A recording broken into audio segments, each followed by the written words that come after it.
तो इस वीडियो में मैं 2024 के लिए 10 प्रभावी मार्केटिंग रणनीतियां साझा करने जा रहा हूं। इनमें से कुछ के बारे में आपने शायद नहीं सुना होगा, लेकिन ये आपके व्यवसाय के लिए वास्तव में महत्वपूर्ण आरओआई प्रदान कर सकते हैं। चाहे यह एक ई कॉमर्स व्यवसाय हो जिसे आप चला रहे हैं या एक स्थानीय सेवा व्यवसाय, यह वास्तव में आपको 2025 में उपयोग करने के लिए कुछ बेहतरीन मार्केटिंग रणनीतियों का निर्धारण करने में मदद करेगा। तो चलिए इस वीडियो को अभी शुरू करते हैं। मैं एक योजना शुरू करूंगा जो मैं सबसे अधिक संभावनाशील मानता हूं। इस साल में प्रवेश करते हुए यह चयनात्मक प्रभावशाली मार्केटिंग होने जा रही है। जब लोग इन्फ्लुएंसर मार्केटिंग के बारे में सोचते हैं तो बहुत से लोग सोचते हैं कि उन्हें बाहर जाकर एक बड़े इन्फ्लुएंसर को ढूंढना है, उन्हें बहुत सारा पैसा दें और फिर वे बस उन्हें ढेर सारे नए ग्राहक दिला देंगे। लेकिन वर्षों में प्रभावशाली मार्केटिंग में बहुत कुछ बदल गया है। पहले यह बहुत आसान था क्योंकि लोग वास्तव में प्रभावशाली लोगों द्वारा उतना बेचे नहीं जाते थे। अब चीजें बहुत बदल गई हैं और हमारे पास ऐसे प्रभावशाली लोग हैं जो लगातार नए उत्पादों का प्रचार कर रहे हैं, और लोग उपभोक्ता इस बात से थोड़ा थक गए हैं, इसलिए यह और भी मुश्किल हो सकता है। और यही वजह है कि मुझे लगता है कि सबसे अच्छी प्रभावशाली मार्केटिंग यह है कि यह समझना कि सबसे पहले अनुयायी वास्तव में मायने नहीं रखते। तो किसी के 1 मिलियन सब्सक्राइबर हो सकते हैं लेकिन उन्हें केवल कुछ हजार व्यूज मिलते हैं, या उनकी ऑडियंस उस लक्षित जनसांख्यिकी में भी नहीं हो सकती है जिसे आप ढूंढ रहे हैं। उदाहरण के लिए कुछ यूट्यूबर्स हैं जिनके 10 मिलियन सब्सक्राइबर हैं और उनके 98% दर्शक अमेरिका में नहीं हैं, और आप अमेरिका में एक उत्पाद बेच रहे हैं। उनको बहुत सारा पैसा देना समझदारी नहीं है जब उनके दर्शक आपके लिए लक्षित जनसांख्यिकी में नहीं है। तो अनुयायी वास्तव में मायने नहीं रखते। बड़े प्रभावशाली लोग, मैं कहूंगा, आमतौर पर उतने मूल्यवान नहीं होते। और इसलिए अगर मैं 2025 में एक प्रभावशाली मार्केटिंग अभियान चलाने जा रहा होता तो मैं माइक्रो प्रभावशाली लोगों पर ध्यान केंद्रित करता। ऐसे लोग जिनके पास कुछ हजार अनुयायी हैं लेकिन उच्च गुणवत्ता वाली सामग्री बनाने की क्षमता हो सकती है, उन्हें कम राशि का भुगतान करना, लेकिन जितने अधिक हो सकें उतने ही। तो 10, 20, 30 अलग अलग क्रिएटर्स के बारे में सोचना, उन्हें अपने उत्पाद को प्रमोट करने के लिए कुछ पैसे देना बेहद प्रभावशाली हो सकता है, क्योंकि उन 30 प्रभावशाली लोगों में से किसी एक वीडियो का वायरल होना ही काफी है जिसके लिए आपने भुगतान किया। और इसके साथ आपके पास मूल रूप से शक्ति कानून होंगे जहां यह उम्मीद है कि वे उन पर पूरी राशि वापस कर देंगे जो शायद उतनी अच्छी तरह से प्रदर्शन नहीं कर पाई। तो यह एक ऐसा तरीका है जो मुझे लगता है कि वास्तव में उपयोगी है, वह है चयनात्मक प्रभावशाली मार्केटिंग। 2025 में भी ये करना बिल्कुल अद्भुत है। ठीक है, दूसरा, 2025 के लिए एक बहुत ही महत्वपूर्ण मार्केटिंग रणनीति, मैं बस ये कहने वाला हूं, गूगल मैप्स पर विज्ञापन चलाना। तो अगर आपके पास एक सेवा व्यवसाय है तो आपको विज्ञापन के मामले में पहिया फिर से आविष्कार करने की जरूरत नहीं है। ये कुछ ऐसा है जो हर किसी को करना चाहिए। अगर आपके पास एक स्थानीय व्यवसाय है, चाहे वह एक नाई की दुकान हो, या आपके पास एक लॉन देखभाल कंपनी हो, या आपके पास एक नाखून सैलून हो, ये कुछ ऐसा है जिसे आप बिल्कुल सही तरीके से कर सकते हैं। और आप जानते हैं कि आप कितना भुगतान कर रहे हैं, मूल रूप से जैसे कि आपके लीड्स और आपके गूगल सर्च विज्ञापनों पर क्लिक के लिए लगभग एक निश्चित कीमत। तो हमारे पास इस चैनल पर एक पूरा गूगल विज्ञापन ट्यूटोरियल है। ये बिल्कुल मुफ्त है, ये लगभग आधे घंटे लंबा है। ये आपको गूगल विज्ञापन सेटअप दिखाएगा, आपको इसे करने पर विचार करना चाहिए। यहां तक कि अगर आप ऑनलाइन उत्पाद बेच रहे हैं तो शायद अपने प्रतिस्पर्धियों के कीवर्ड पर ध्यान केंद्रित करना। तो अगर आप भौतिक उत्पाद बेच रहे हैं तो आपके प्रतिस्पर्धियों द्वारा उपयोग किए जा रहे कीवर्ड पर ध्यान केंद्रित करना महत्वपूर्ण है। लेकिन गूगल सर्च विज्ञापन 2025 में भी सबसे अच्छे माने जाते हैं, वे वास्तव में प्रभावी हैं। मुझे पसंद है कि आप अधिक भुगतान से बच सकते हैं। जानते कि कितना भुगतान कर रहे, ये बिल्कुल मुफ्त नहीं है, आप पैसे खर्च करने वाले हैं। अगर एक ग्राहक की आपके लिए कीमत $200 है और आप उन्हें गूगल सर्च विज्ञापनों के जरिए $30 में प्राप्त कर सकते हैं तो यह $156 का मार्जिन है, और उस रणनीति से लगभग अंतहीन ग्राहकों को प्राप्त कर सकते हैं।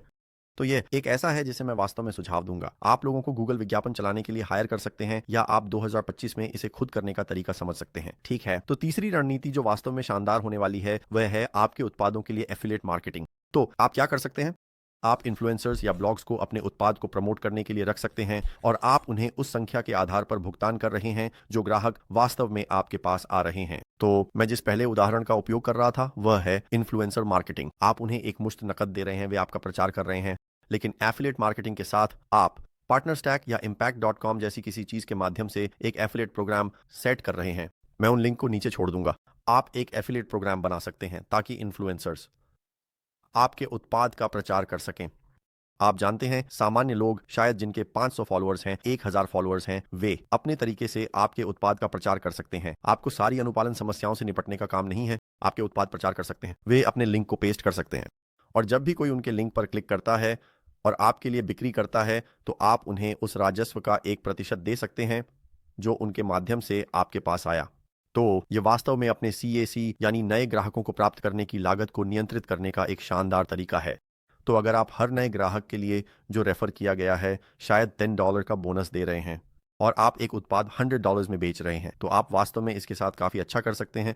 और फिर आप एफिलिएट मार्केटिंग के साथ अपने खर्चों को नियंत्रित कर रहे हैं। ये एक बेहतरीन तरीका है कई व्यवसायों के लिए, खासकर अगर आप ऑनलाइन उत्पाद बेच रहे हैं तो ये बहुत उपयोगी होने वाला है। तो अगला है ईमेल मार्केटिंग। अब यह है अक्सर नजरअंदाज होता है। यह ग्राहकों से जुड़ने के लिए कम लागत की रणनीति है। और फिर अपने ग्राहकों को सभी नए उत्पादों के बारे में सूचित करें जो आप लॉन्च कर रहे हैं या किसी भी बिक्री के बारे में। यह बिल्कुल महत्वपूर्ण है। हर व्यवसाय के पास एक ईमेल मार्केटिंग अभियान होना चाहिए जिसे वे चला रहे हैं। चिंता मत करो, ये बहुत मुश्किल नहीं है। आप इसे सेट करने के लिए ओमनीसेंट जैसी किसी चीज का उपयोग कर सकते हैं। तो मैं नीचे विवरण में ओमनीसेंट का लिंक छोड़ दूंगा ताकि आप उन्हें देख सकें। लेकिन मैं आपको बताना चाहता हूं कि आप इसके साथ कुछ चीजें कर सकते हैं। देखो, तो आप ईमेल मार्केटिंग पर हर $1 खर्च करने पर औसतन $37 कमा सकते हैं, खासकर अगर आप ओमनीसेंट जैसी किसी चीज का उपयोग कर रहे हैं। अब यहाँ एक छोटा सा तारा है, क्योंकि स्पष्ट रूप से यह आपके ईमेल अभियानों के आधार पर भिन्न होने वाला है, लेकिन इसके लिए आपके व्यवसाय के लिए सबसे अच्छे ROI की संभावनाएं हैं। तो ईमेल मार्केटिंग के साथ हम क्या कर सकते हैं कि हम अपनी लिस्ट बना सकते हैं, हम इसे स्वचालित कर सकते हैं और फिर हम बस अभियान भेज सकते हैं। तो मान लीजिए कि जब कोई हमारे उत्पाद को खरीदता है तो हम उनका ईमेल कैप्चर कर रहे हैं या शायद वे साइन अप कर रहे हैं एक न्यूज़लेटर के लिए, या शायद वे एक ग्राहक हैं और वे हमारी ईमेल लिस्ट में शामिल हो जाते हैं। अब हम क्या कर सकते हैं कि हम स्वचालन बना सकते हैं। मेरा मतलब है ओमनीसेंट के साथ यह करना बेहद आसान है। उनके पास कई अलग अलग फीचर्स हैं जो आपको इन ईमेल अभियानों को बनाने की प्रक्रिया में मदद करेंगे। मुझे याद है कि पहले मैंने अन्य ईमेल प्रदाताओं का उपयोग करने की कोशिश की थी और चीज़ें सेट करना बहुत भ्रमित करने वाला था। इसलिए हमें ओमनीसेंट बहुत पसंद है क्योंकि ये करना बहुत आसान है और इसलिए वे आपको ये सभी चीजें करने में मदद करेंगे। अपनी लिस्ट बनाने के लिए, इसे स्वचालित करने के लिए और फिर अपने वर्तमान ग्राहकों, शायद भविष्य के ग्राहकों, उन लोगों को ईमेल भेजने के लिए जो आपकी लिस्ट में है। लेकिन अपनी ईमेल लिस्ट बनाना वास्तव में बहुत बहुत महत्वपूर्ण है क्योंकि आप मूल रूप से अपने फॉलोअर्स के मालिक होते हैं। आप अपनी लिस्ट के मालिक होते हैं। जब भी आप उनसे संपर्क करना चाहें, आप ओमनीसेंट के साथ आसानी से एक ईमेल भेज सकते हैं। अब उनके पास अन्य चीजें भी हैं जैसे कि SMS। तो अगर आप लोगों को टेक्स्ट करना चाहते हैं और अगर आप पहले से किसी अन्य प्लेटफॉर्म पर ईमेल मार्केटिंग चला रहे हैं तो आप आसानी से माइग्रेट कर सकते हैं ओमनीसेंट के लिए। तो वे आपको इस प्रक्रिया में मदद करेंगे। वे आपको यह दिखाएंगे कि इसे मेलचिम्प या क्लावियो या अन्य सेवाओं से कैसे करना है और ये कई अलग अलग प्लेटफॉर्मों के साथ एकीकृत होता है। तो अगर आप शॉपिफाई पर एक स्टोर चला रहे हैं या आप वर्डप्रेस, वूकॉमर्स या विक्स का उपयोग कर रहे हैं तो आप इन सभी को ओमनीसेंट के साथ एकीकृत कर सकते हैं ताकि आपको प्लेटफॉर्म के साथ एक सहज अनुभव मिल सके। तो मैं उनके लिए नीचे विवरण में एक लिंक छोड़ दूंगा। ओमनीसेंट को आजमाएं, यह अधिक लाभ देगा। मैं इसकी सिफारिश करता हूं। जब आप ऐसा कुछ करते हैं तो यह आपके निवेश पर सबसे कम मेहनत और सबसे अधिक संभावित लाभ देने वाला होगा। और आप यहां कीमतें देख सकते हैं, यह वास्तव में बेहद उचित है। तो हमारे पास एक मुफ्त योजना है जिसके साथ आप बहुत कुछ कर सकते हैं और यहाँ स्टैंडर्ड और प्रो प्लान भी हैं और आप इसके आधार पर इसे टॉगल कर सकते हैं कि आपके पास कितने संपर्क हैं ताकि आप देख सकें कि कीमतें क्या हो सकती हैं। और आप इसके साथ कुछ काफ़ी अच्छे डील्स प्राप्त कर सकते हैं जहां आप प्रति माह हज़ारों ईमेल भेज सकते हैं। आपको 24 घंटे 7 दिन प्राथमिकता समर्थन मिलता है जो वास्तव में बहुत अच्छा है और आप उनसे एक सफलता प्रबंधक से कुछ अतिरिक्त मदद भी ले सकते हैं। ठीक है, तो मैं उनके लिए नीचे एक लिंक छोड़ दूंगा, आप उन्हें देख सकते हैं। मैं वास्तव में इसकी सिफारिश करूंगा। अब चलिए अगले मार्केटिंग रणनीति के बारे में बात करते हैं जो इस साल वास्तव में उपयोगी होने वाली है और वह है स्नैपचैट विज्ञापन। इसलिए लोग स्नैपचैट विज्ञापनों को नजरअंदाज कर देते हैं। उन्हें लगता है कि फेसबुक, इंस्टाग्राम, यूट्यूब, गूगल की जरूरत है। हाँ, ये सभी बहुत प्रभावी हैं, लेकिन स्नैपचैट विज्ञापन वास्तव में एक छिपा हुआ रत्न है, खासकर 2025 में। देखो, अभी भी सैकड़ों मिलियन लोग हैं जो हर दिन स्नैपचैट का उपयोग करते हैं और वे लोग हैं जो शायद पहले बच्चे थे लेकिन अब वे बड़े हो गए हैं। उनके पास क्रेडिट कार्ड है, वे पैसे खर्च करने में सक्षम हैं, उनके माता पिता के क्रेडिट कार्ड हैं, वे उपभोक्ता हैं जो खर्च करने को तैयार हैं और इसलिए स्नैपचैट एक ऐसा है जिसे मैं वास्तव में विचार करूंगा। मेरे पास एक पूरा स्नैपचैट विज्ञापन ट्यूटोरियल है। यह लगभग आधे घंटे लंबा है, शायद 45 मिनट लंबा। यह आपको स्नैपचैट विज्ञापनों को सेटअप और चलाने का तरीका दिखाता है 2025 में। यह एक ऐसा है जिसे मैं कम से कम प्रयोग करना चाहूंगा और मुझे पता है कि जब आप साइन अप करते हैं तो वे आपको कुछ विज्ञापन क्रेडिट भी देते हैं। तो एक बार फिर मैं नीचे उस लिंक को छोड़ दूंगा अगर आप इस साल स्नैपचैट पर विज्ञापन चलाना शुरू करना चाहते हैं। ठीक है, तो यहाँ अगली रणनीति जो मुझे वास्तव में दिलचस्प लगती है वह है लिंक्डइन इन मेल अभियान।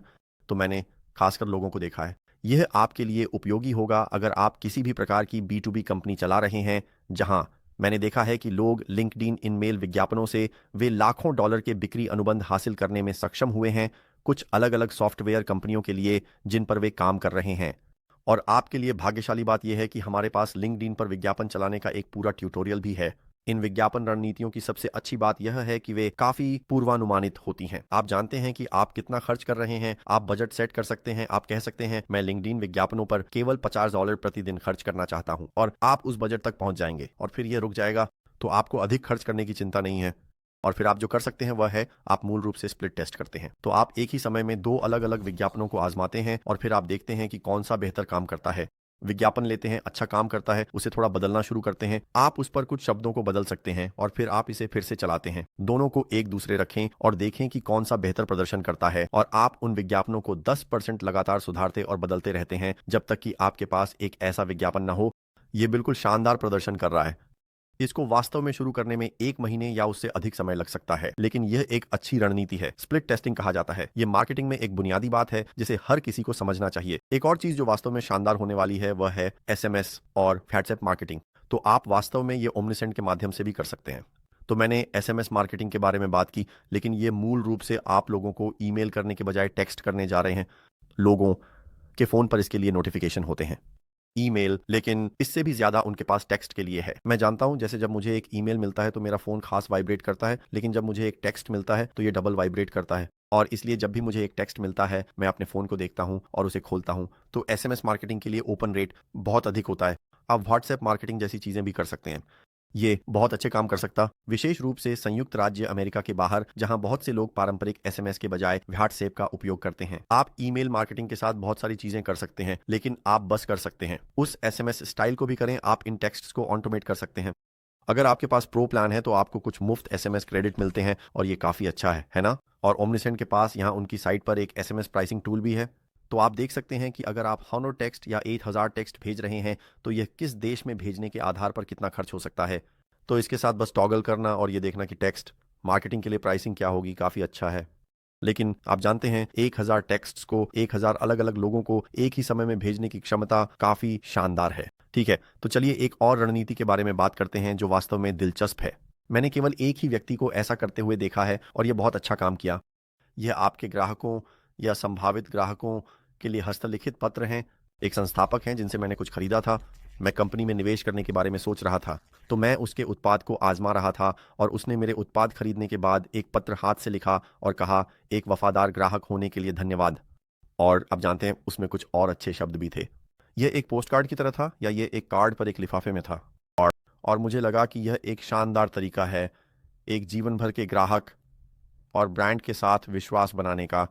तो यहाँ कुछ है जो मुझे लगता है कि आपको करना चाहिए, खासकर अगर आप अभी शुरुआत कर रहे हैं और आपके पास अभी हजारों ग्राहक नहीं हैं। कम से कम एक हस्तलिखित नोट या शायद एक फॉलोअप पत्र को सचमुच हाथ से लिखने पर विचार करें। उन्हें कुछ बेचने की कोशिश नहीं कर रहे हैं, बल्कि उन्हें ग्राहक धन्यवाद दे रहे हैं। अगर आप बैठकर शायद एक दिन में 10 पत्र लिख सकते हैं तो यह आपको कितना खर्च करेगा? 5 प्रतिदिन स्टैंप में। और शायद कभी कभी आपका हाथ थोड़ा सा दर्द कर सकता है, लेकिन यह एक वफादार फैन बेस, एक वफादार ग्राहक समूह बनाने का एक शानदार तरीका हो सकता है, क्योंकि लोग उन लोगों से खरीदना पसंद करते हैं जिन्हें वे पसंद करते हैं। और यह एक ऐसी चीज है जो अगर आप लोगों के साथ जुड़ सकते हैं तो वे आपको पसंद करेंगे। वे आपके उत्पादों के लिए अधिक भुगतान करने के लिए तैयार होंगे, क्योंकि आप कितने दोस्ताना हैं। बस मत भूलिए कि इस साल अगर आप अपने ग्राहकों के साथ व्यक्तिगत रूप से जुड़ते हैं तो यह वास्तव में मूल्य निर्धारण की शक्ति और पुनरावर्ती खरीदारों के मामले में बहुत दूर तक जा सकता है।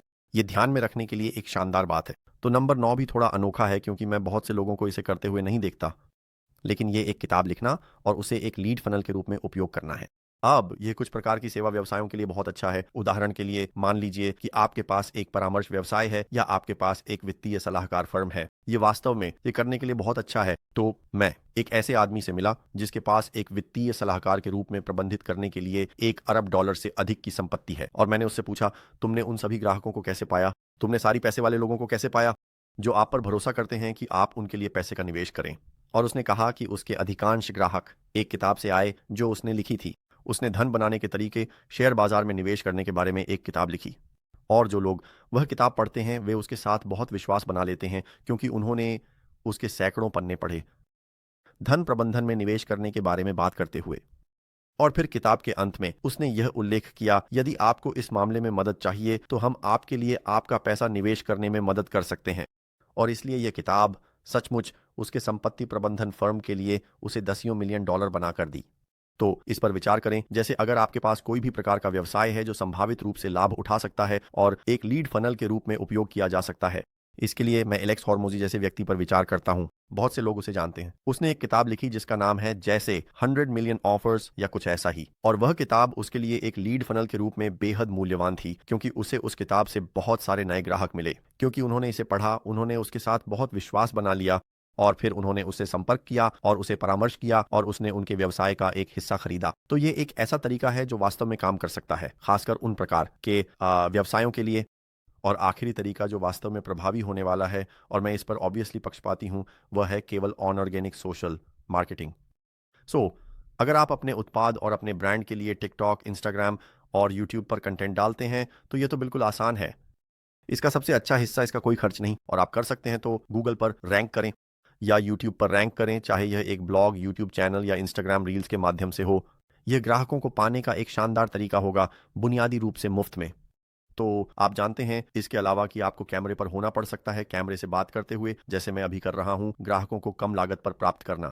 ये 2025 में एक ऐसा चीज होने वाला है जिसे मैं बिल्कुल आसान समझता हूं। तो ये हैं विभिन्न मार्केटिंग रणनीतियां जो मुझे लगता है कि 2025 में बेहद प्रभावी हो सकती हैं।